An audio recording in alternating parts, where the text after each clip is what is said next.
Olá, gente, de volta aí com alegria, né? Olha só.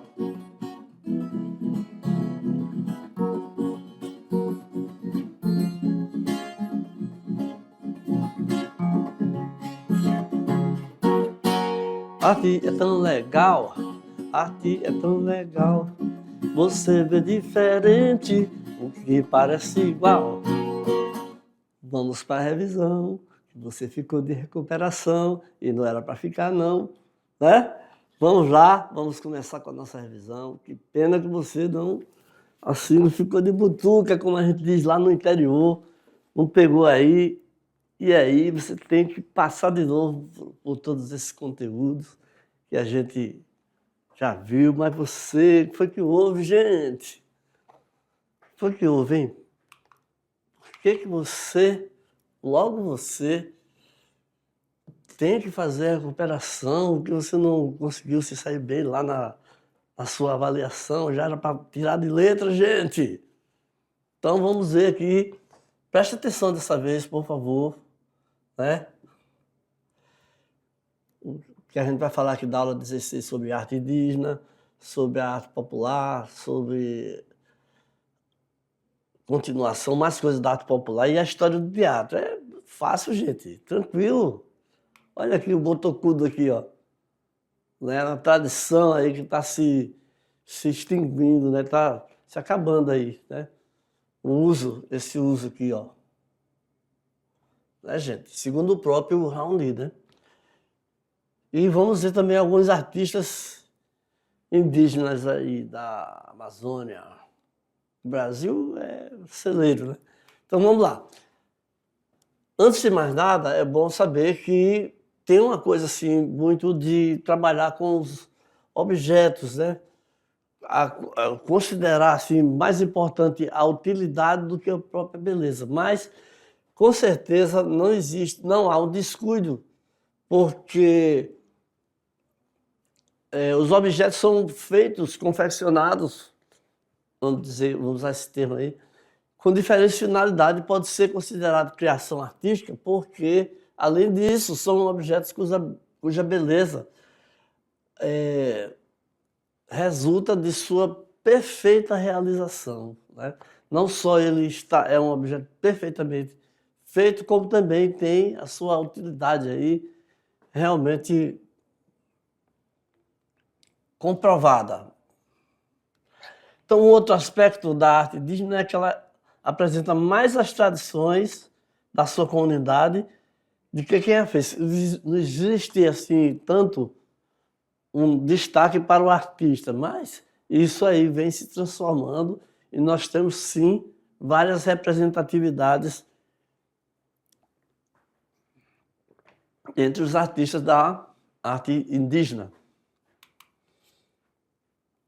A arte indígena está presente na essência do povo brasileiro. É nós, gente. É nós. É um dos pilares para a cultura do país. São os primeiros habitantes do território nacional. Só para constar. Olha aqui essa peça suruí aqui, ó. Né? Os vasos aí, e também sua pintura corporal aí, e sua maneira de transmitir através da oralidade muito peculiar. Então temos aqui esse pequeno mapa mental, né, onde a gente resume aqui dizendo que a cerâmica, as máscaras, a pintura corporal, a cestaria e a plumagem, música, instrumento, dança, tudo isso aí faz parte de um contexto onde são criados adornos de plumas, enfeites com seus corpos, para seus corpos com pintura e outros elementos, e assim criam essas fantásticas belezas aí, que são objetos artísticos indígenas, ok? Então, depois da chegada dos portugueses, foi entrando esse conceito, né, na vida dos indígenas. Nós temos aqui o grande líder conhecido mundialmente, o Raoni. Existem muitas diferenças culturais indígenas e uma primeira tentativa de fazer uma básica diferenciação é que tem os que vivem em áreas florestais, especificamente, e os campineiros são os que vivem no cerrado e nas savanas. Olha que peças produzidas, né? Aí, tanto um grupo como o outro contam com uma ampla variedade de elementos naturais que são usados na sua arte. Ó. Madeiras, fibras, palmas, palhas, cipós, sementes, cocos, resinas, couros, ossos, dentes, conchas, garras, plumas, etc. Quer dizer, o arsenal de matéria-prima para a confecção de seus utilitários ou até de seus objetos de adorno, né? Suas biojoias, estão aí presentes. Então vamos aqui ver logo aqui uma questãozinha aqui para a gente recuperar aí, vamos ver, recuperar a memória do que foi estudado, né? Então vamos lá. Sobre a arte indígena, cerâmica e cestaria, assinale a alternativa correta. Então vamos analisar aqui essas alternativas aqui, alunos. É importante demais você aprender a estar ligado, a não deixar o pensamento vagar, não deixar a concentração se diluir num momento desse, né? Você tem que estar focado para poder entender e responder corretamente. Olha só, a cerâmica e a cestaria indígena são linguagens artísticas. A cestaria indígena pode ser feita com fibras variadas e cipós encontrados na natureza. A cerâmica indígena produz esculturas e utensílios que são utilizados na vida diária das comunidades. A arte da cerâmica feita pelos indígenas não se relaciona às tradições destas pessoas. Então, a alternativa correta me diz aqui que o 4 é a única que está totalmente errado. Porque dizer que não se relaciona com as tradições é um pecado, é um erro terrível. Bom, então, mas por outro lado, ó, a cerâmica e a cestaria indígena são linguagens artísticas, são sim. Pode ser feita com fibras variadas. A gente viu durante a revisão ali o quanto de material pode ser usado, né, principalmente de fibras. E aí, a cerâmica indígena produz esculturas e utensílios que são utilizados na vida diária. Exatamente, a maior intenção é a utilidade na vida diária, mas também, né, cada vez mais se transformando, aculturando-se com a convivência aí, né? Então vamos seguir aqui para a próxima aula. Opa, ainda tem mais uma questão, que bom. Então, a arte indígena brasileira é rica e diversificada, refletindo uma vasta gama de culturas e tradições. Entre as principais manifestações artísticas, as pinturas corporais são frequentemente utilizadas em rituais. Assinale a alternativa que descreve corretamente a importância dessa prática para as comunidades. A resposta correta, vamos ver aí. Então você tem aqui, ó, as pinturas corporais são utilizadas para as festas, elas reafirmam a identidade cultural e simbolizam o status social dentro dos grupos. As pinturas são usadas apenas em rituais de passagem. Tem algumas palavras que já chamam a atenção, né? Quando a gente vai ler a questão, elas têm a função de atrair boas energias e afastar espíritos malignos sem valor estético. E as pinturas corporais são uma forma de arte que não tem relação com a história local e nacional. Então vamos analisar aqui e ver. Olha, quando diz que são utilizadas para festa, não é só para festas, tá? É também para momentos para a guerra, preparação para a guerra. Tem várias as motivações, né? Aqui também. As pinturas são usadas apenas em rituais? Também não, né? Não tem essa limitação. Então, aqui também. Aí elas têm a função de atrair boas energias e afastar os espíritos sem valor estético também. É um erro afirmar isso aqui. E as pinturas corporais são uma forma de arte que não tem relação com a história local e nacional. Também mais um equívoco aqui, tá, gente? Ok? Então, com essas duas questões aí, nós abarcamos aí bastante os aspectos, né, da arte indígena. Então, agora sim, nós vamos para a arte popular, onde a gente vai ver aqui as artes visuais através da pintura e da gravura e também o artesanato e a xilogravura. Isso aí já chega na ideia, no contexto, na concepção da arte popular brasileira, que é uma arte feita pelo povo a partir de um conhecimento próprio, ligado à oralidade e à prática e à herança familiar. Então, é uma arte que é aprendida no âmbito familiar e é transmitida ali mesmo, dentro da família. As pessoas vão aprendendo e vão desenvolvendo cada vez mais.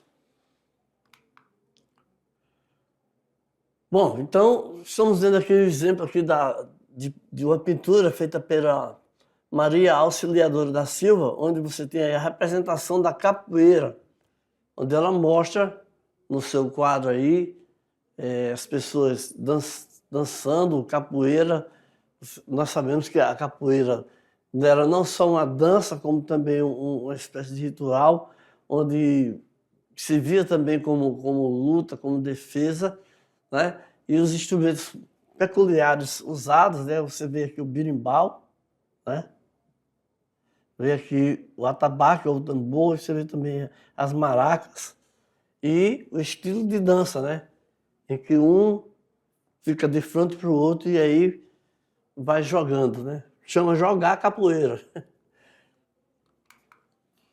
E a gravura? A gravura é aquela que é produzida de uma maneira bem peculiar. Primeiro é feito o desenho, depois esse desenho é reproduzido, marcado, a ponto de deixar certas marcas muito profundas, em sulcos, e depois é colocado uma tinta, e depois dessa tinta, aí você vai colocar um papel ou algum material por cima, e aí sai a reprodução perfeita, tá?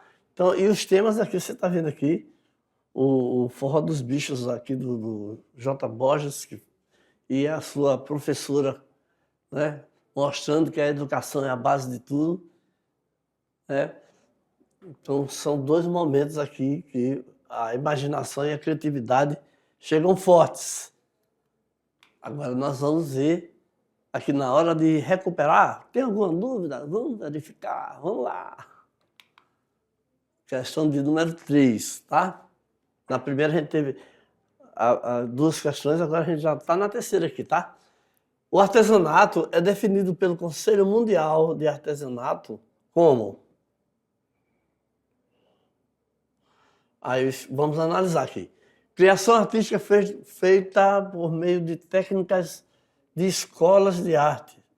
Produção de artefatos feitos somente para comercialização em museus e galerias. Atividade produtiva que resulte em objetos, artefatos acabados, feitos manualmente com habilidade, destreza, qualidade e criatividade. E aqui no quadro você tem artefatos criados somente como objetivo de ornamentação. Gente, na leitura a gente já mata, né? Não é verdade? A gente já chega numa conclusão aí. Ó. Então vamos ver. Olha, nós chegamos à conclusão que, vamos voltar lá para a gente ver, né? Porque somente essa resposta aqui mais completa, né? É a que satisfaz completamente a nossa questão. Então, criação artística feita por meio de técnicas de escola, não. O artesanato é um aprendizado, né, de pai para filho, né, totalmente, não é escola, é totalmente autodidata. Então, isso aqui está fora. Produção de artefatos feitos somente para comercialização. Está fora também, está errado, né? Em museus e galerias, então já mata tudo. Artefatos criados somente, quando fala assim, a gente já tem que analisar com mais cuidado, porque com o objetivo de ornamentação também está errado. Tá? Realmente a resposta mais completa é essa do item 3. Né? Apenas a letra D é a correta. Aqui na aula 19, né?